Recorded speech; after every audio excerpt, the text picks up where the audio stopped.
Welcome back to episode 4, where inspiration is an abundance of greatness. And when I say greatness, I mean greatness. Greatness from the time that we step into the studio to begin to record until the time that we talk to you guys and the time that we leave. Y'all, I want you to understand and realize right now, if you haven't already, that we are living in a world where times have and are consistently changing, and more instances of hate and negativity are taking center stage. And by that, I mean that every day we're turning on the TV and all we're hearing is how many people were shot, how many people were killed, how many people were robbed. We've got to stop that. Sometimes the results from all of this are strictly unacceptable. They're unacceptable because we really don't need to have all these things going on, because at the end of the rainbow, we've either lost someone or they're being locked up. So the question is, where does forgiveness fit in? And I'll repeat that.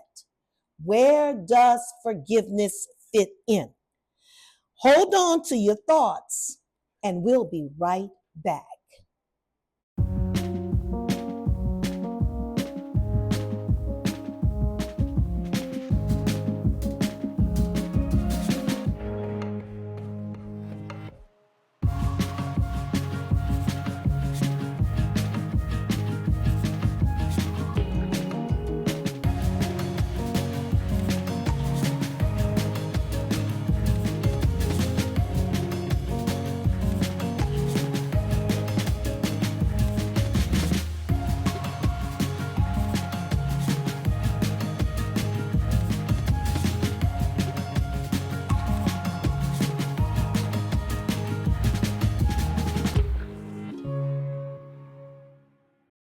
We're back, y'all.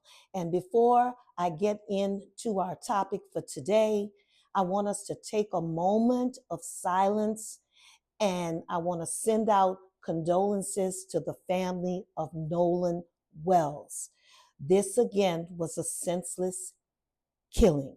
So I want us to make sure that we send our condolences to the family. You are constantly in our prayers. So take a moment.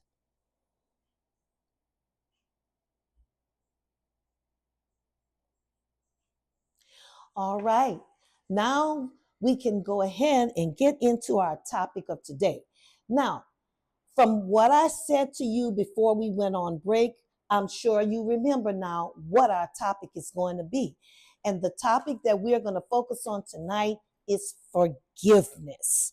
Now, in my last episode, we covered in our conversation, we covered encouragement and we covered releasing. And the reason we covered those two things was because we were going back and talking about June being Men's Mental Health Month. And I decided that instead of just covering Men's Mental Health Month in June, that was something that I wanted to always include in my topic for each one of my episodes. Now, I want to go ahead and again just remind everybody that it's not only just myself and other women that we have to deal with stress, pain, and disappointment. But again, thinking about men's mental health, we have to remember that they go through the same thing. So don't forget that. Just always remember that, okay? They're just like us in so many ways. Now, let's begin to talk about that topic, forgiveness. And what does forgiveness truly mean when we decide to forgive someone? Now, I know for some people, speaking of forgiveness is not something that they even want to think about. But I'm here tonight to just let you guys know it's something we have to think about. Everybody has to think about forgiveness. Now, um, when we think about forgiveness, we have to think about it whether or not we are forgiving someone for something that they've done unintentionally or intentionally. That's going to be how we're going to decide how we're going to forgive that person that caused pain to us in our time of life. Now, this definitely is a tough topic. I can say that to you. And I can say it's a tough topic for you because it's a tough topic for me too. I have dealt with trying to find the right path to forgiveness to many of my family members that have caused me pain and caused me to have scars in the inside of me. And those scars are just an imprint of the pain and the hurt that they've caused me. And I've had to find a way to be able to decide how could I forgive them for their actions. And it's not only just family, guys, because family's not the only one that we have to think about forgiving, but it's people that we once called friends to us as well. We have to really give that a lot of thought. Now, just because we forgive someone, don't get me wrong. I want you to understand that does not mean that we're saying, okay, I'm forgiving you. So I'm wiping the slate clean and I'm forgetting what you did to me. That is not what you are doing. Instead, we are doing what will bring us peace, a peace of mind to ourselves so that we can move on in our own lives and do the things that's going to bring us joy and bring us happiness in our life. Sometimes we sit and we wonder, why isn't this happening for me? Why am I just stuck in the same place of, maybe not getting a raise on my job, or maybe my evaluations are not the way they're supposed to. Or Lord, I just don't have enough funds to take care of myself or my family. Sometimes we have to go down that road of thinking of forgiveness. Maybe if we think about forgiving those that caused all the hurt to us and put us in the positions we're in, and remember that when we forgive them, we're forgiving them for us and not for them, then we might be able to move on in our life and get some of those things and do some of the things that we want to. You have to just keep in mind, forgiveness is for the person who is left with the inner scars that need healing. We can't heal if we don't forget. And I'm just saying, guys, I'm just as human as you are. And I'm still struggling with it. But day by day, I'm forgiving those that I need to forgive. And again, I'm doing that for myself, not for them. And yes, again, I will say, yes, it's definitely very hard to do. It's not something that's easy. What it takes from us is the Christianity side that we have within us to be able to do so. So don't think that, oh, if I forgive them, that means I'm a wuss, or that means that that I'm just giving in to them. No, you're not giving in to them. You're making peace for yourself.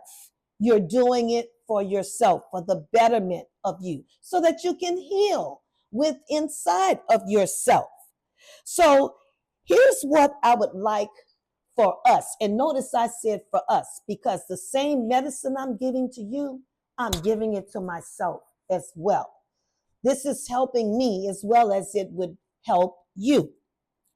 Let's take a moment and think about how much we once loved someone that needs forgiveness from us now.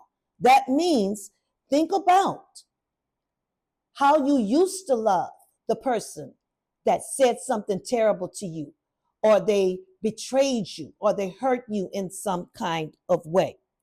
Drop your response in the comments section below, and we'll be right back. Well, hello, Mr. and Mrs. Ware. I had a chance to read over your file. Let me just first congratulate you on over 40 years of marriage.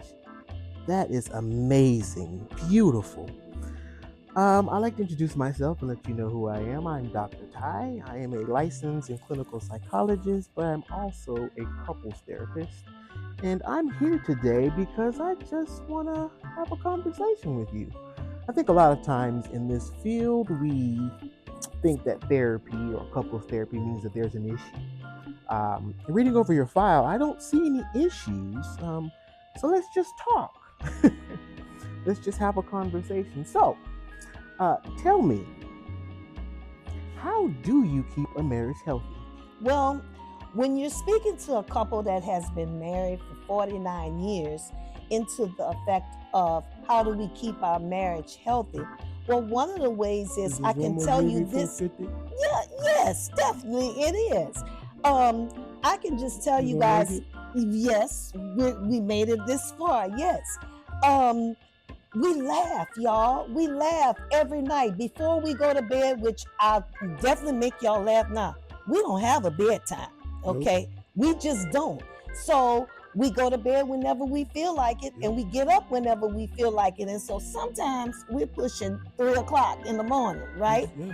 And so when we think we're getting ready to go to bed, we don't. We sit there and laugh. And when I tell y'all we laugh until our stomachs hurt, because it's always about something funny that has happened to one of us, in our earlier age, and we look back now on it and we're like, wow, Lord, Yeah, that's the key. Yeah, because you keep me laughing. Yeah, you keep me laughing too. Yes. Pretty much I see it. Mm-hmm. I have fun with it. Yeah. I do too. Yeah. Because 49 years is a long time. You really think so? Yeah, I do think so.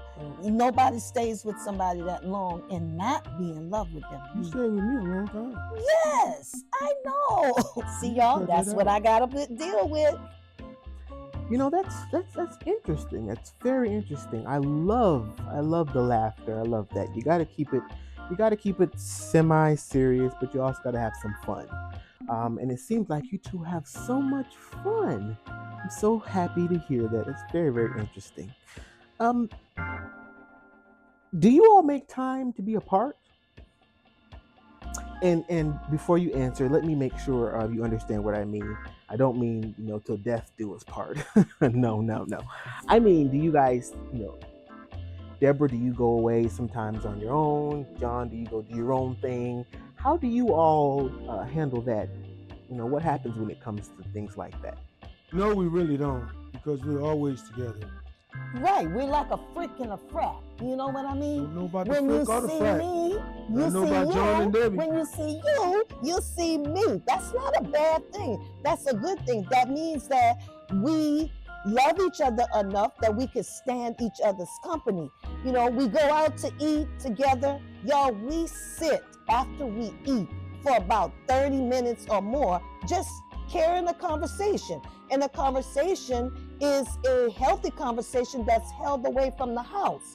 It's different. It's not like you're sitting in the house. We have a routine every day. We get up, we get dressed, we go out to get lunch, we come back in from lunch. Matter of fact, no, we don't even come back in when we go to lunch. You know why? We stay. But you know why? Because we're frick or frackers. We're frick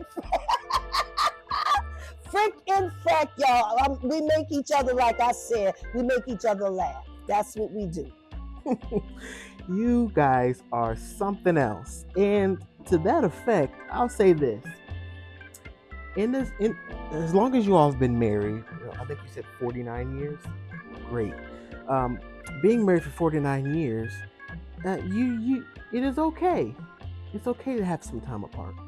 It's okay for, John to go to the store, and Deborah, you to sit at home and collect your thoughts. Or for Deborah, you to go, for a drive in the city or something, and let John stay at the house.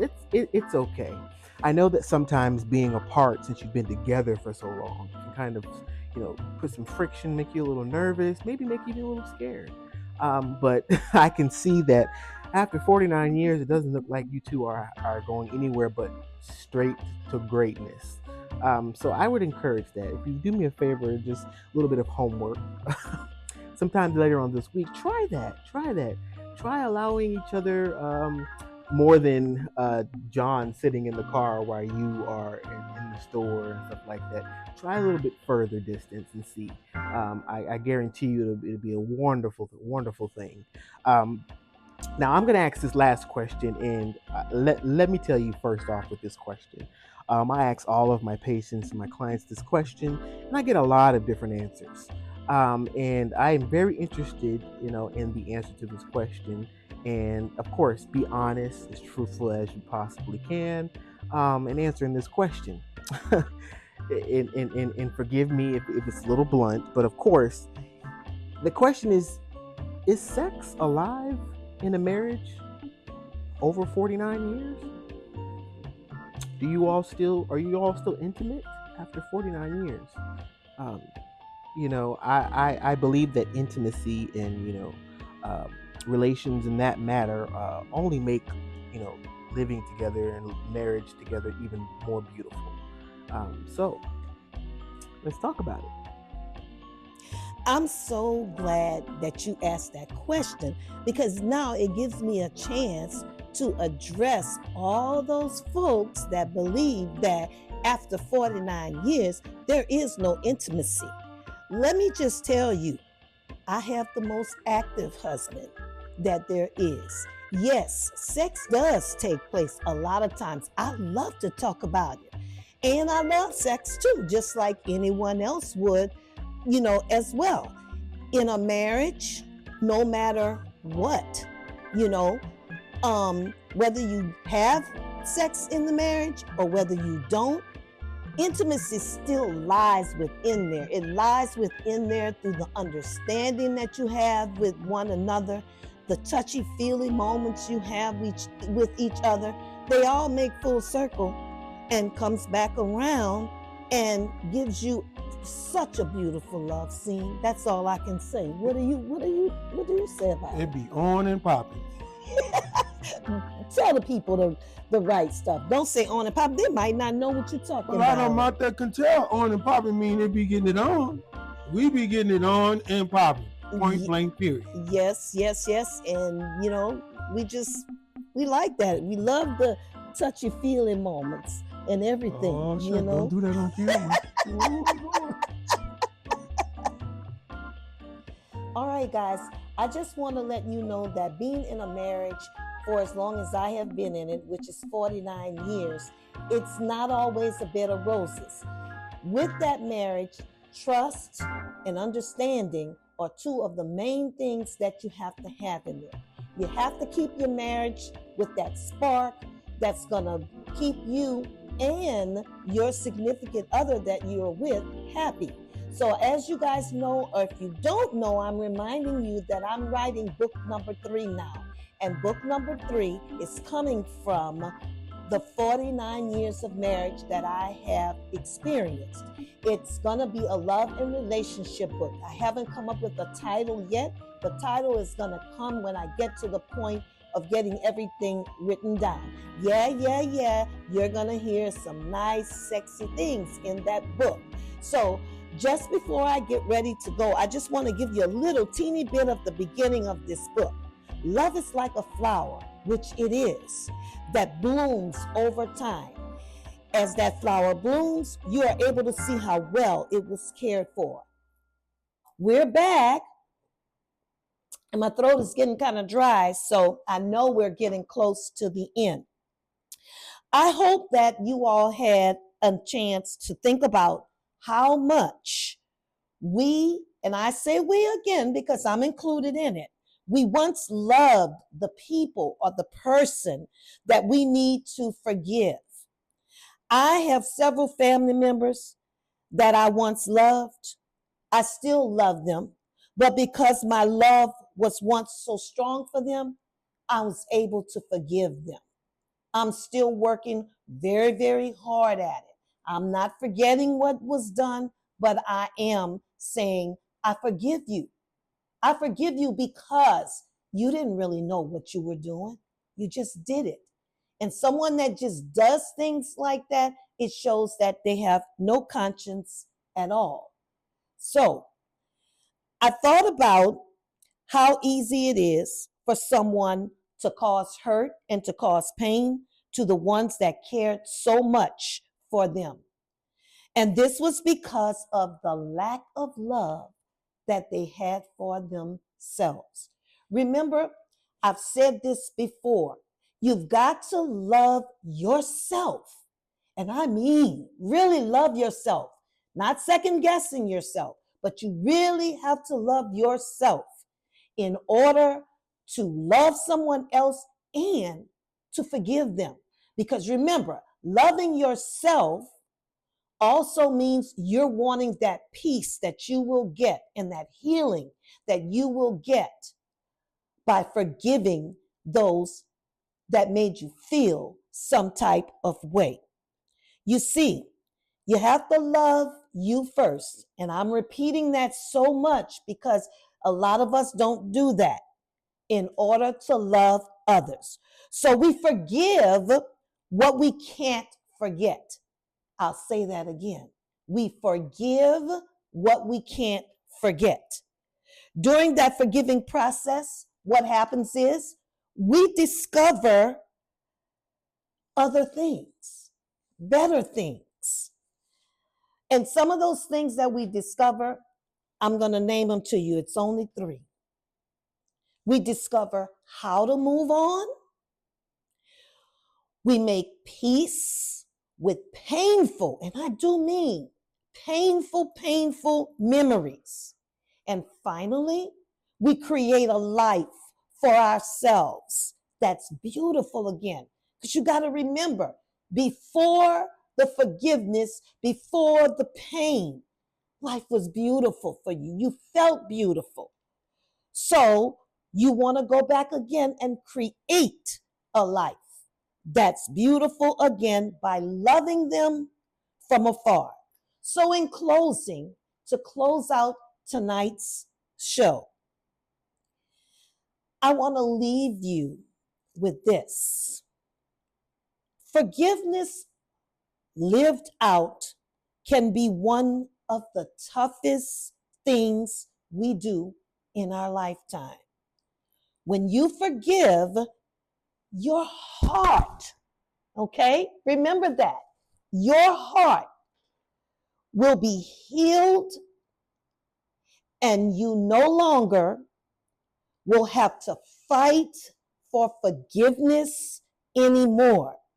Please be sure to like, share, and subscribe each episode on my YouTube channel. Remember, you are special to me, and not only to me, but you're special to yourself as well. I love you guys. Have a wonderful, wonderful night. And go back and view this video as many times as you'd like to. Bye.